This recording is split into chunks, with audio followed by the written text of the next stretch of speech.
everyone, welcome to Learning Habits. In today's video, we will talk about how much sugar one should consume per day. Sugar is sweet, but is it safe? Let's talk about it. Sugar is high in calorie that provides quick energy to your body, but too much sugar can lead to diabetes, weight gain, and heart issues.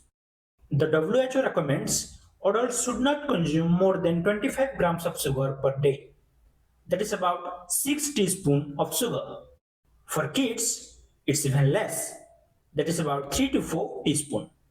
To put this in perspective, let me tell you this. A 12-ounce can of regular soda contains about 9 to 10 teaspoons of sugar, which is way too much than the recommended quantity.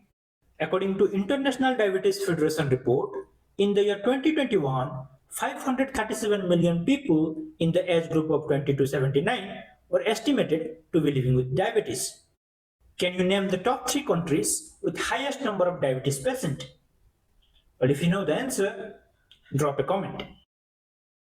If you are looking for the replacement of white sugar, which is highly processed and has no nutrients, then these are the 2 alternatives that you can definitely consider. First is honey. Honey is slightly better than white sugar because it has antioxidant properties. But it is also a fact that honey is still counted as added sugar. So it is not a perfect replacement for white sugar. So you can definitely consider the second option, which is natural sugar found in fruits. Fruit is the best option because it contains fiber, and fiber slows sugar absorption. So if you want to lead a healthy life, avoid white sugar and sweeten your life with natural sugar.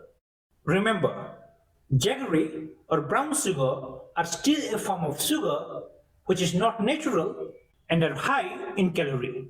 So these two also are not perfect replacement of white sugar. So now you know, you should go for natural sugar instead of any of these. I hope this video was helpful for you guys. See you in the next video.